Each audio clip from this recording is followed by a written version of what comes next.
Alright guys, so welcome to the presentation of our final product launch. So basically I'm just going to pass you over to Jessie, our team leader, and she's going to tell you a little bit about the batch of presentation.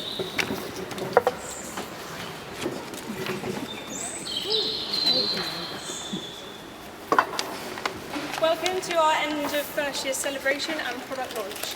I'm Jessie Hill, I'm Media Relations Apprentice and the team leader for this project. The Eden project launched its biggest ever apprenticeship programme in partnership with Cornwall College in May 2014. The apprenticeships covered a variety of Eden teams: horticulture, chef, hosts and many more. As well as learning in our day jobs and doing in-house training at Eden, we also developed our skills at either Cornwall College or Plymouth College of Art.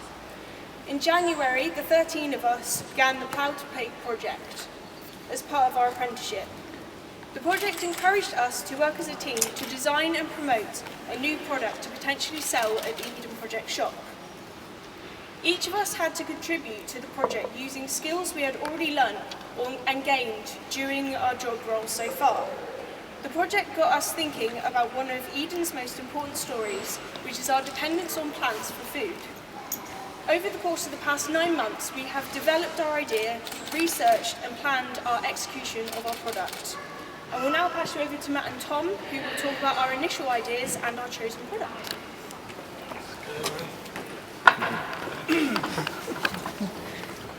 Hey, so I'm Matt and I'm the HR apprentice at Eden.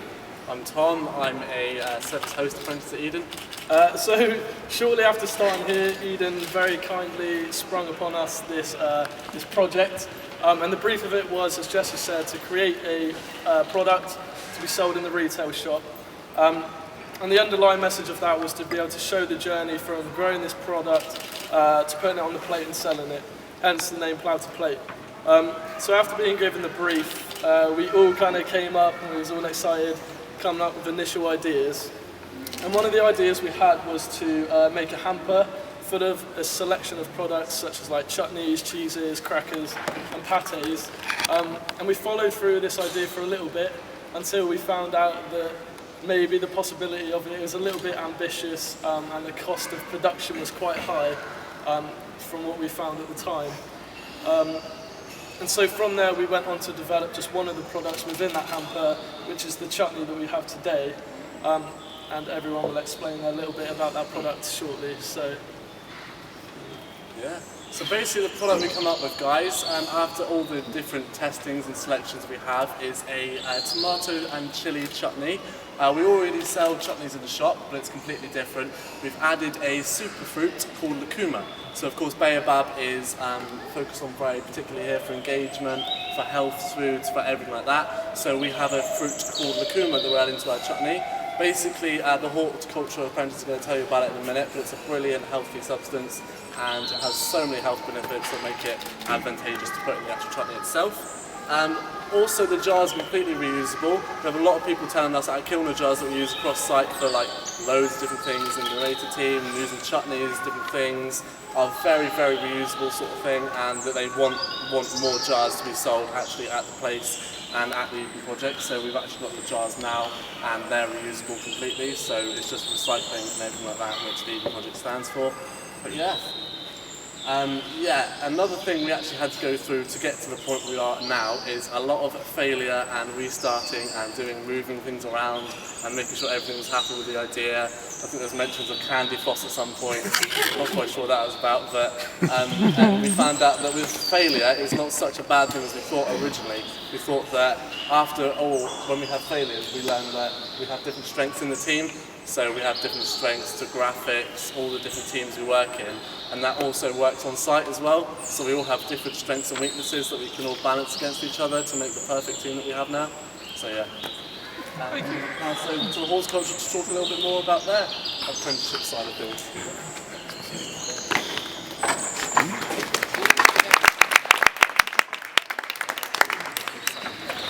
Hi, I'm Joan, I'm a hot apprentice.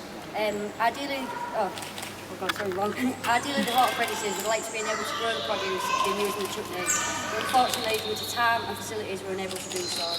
The rest of the hot team are going to talk to you about the ingredients and from the process of the reviews. I'd just like to take this moment to say a great thank you to all of Eden, our colleges and our colleagues that have made not just the project possible, but our whole apprenticeship. Everyone has been positive, supportive and encouraging, and we are thankful for you all to let us join and be part of your teams. So a massive thank you to you all. Right, hello everyone. Today I'm going to be talking to you about what ingredients we'll be growing for our chutney and where we're going to grow them. So the main ingredients to start off with is tomatoes, chillies and onions. Now the tomatoes, chillies and onions we want to grow off-site at the Watering Lane Nursery. The reason for wanting to plant at the nursery is because of the great resources it has and because of the great horticultural teams that are there. We're hoping that working with them, with their experience, that we'll be able to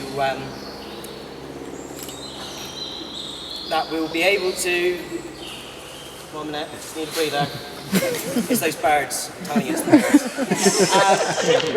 So with their experience, we're hoping they'll be able to help us get the most out of our plants and to help us to hopefully not kill the plants. So the tomatoes and chillies will be grown indoors in pots around February to March time, and we'll be looking to harvest them come August, September. The onions will also be grown in pots, but they'll be placed outside around February, March time, and we'll be looking for harvest come July, August. Now, we all know that plants don't always do what we want them to do. It'd be nice, but they don't. So if it comes to it and we don't have a good harvest, then we will be locally sourcing our ingredients and buying from local farmers. That's all I have to say about that. Thank you for listening. Sorry about the stuttering, and I'll now pass you on to Finn, who will go more in depth into tomatoes. Hi, I'm going to be talking about the different techniques and methods that we can implement into our project to grow our produce both effectively and efficiently. I'm going to be using tomatoes as an example of how we can do this. Preferably, we'd be growing our tomatoes in a greenhouse, as this is a very effective way of giving them a lot of sunlight with very little wind, which is what they like. Although most plants dislike being planted deeply, tomatoes seem to thrive on it, as it allows roots to grow along the stem, and more roots make for stronger plants. It is also important to water tomatoes regularly and consistently, as inconsistent watering can lead to splitting of the fruit. Ideally, we would use self-watering pots, as these are very effective at watering constantly, consistently. It is also important that tomatoes have support, as it allows them to grow strength. Bamboo cane is ideal for this. An efficient way of eliminating whitefly from tomatoes is to grow basil around it. Whitefly will be more attractive to the basil and will leave our tomatoes alone. That's it about tomatoes. Thanks for listening. I'm going to pass over to Dan, who's going to talk about the legume fruit that we've got in our chutney. Hi, I'm Dan, and I'm going to be telling you guys a little bit about this kind of magical, I can find the notes. They're really interesting and super kind of really healthy food. That's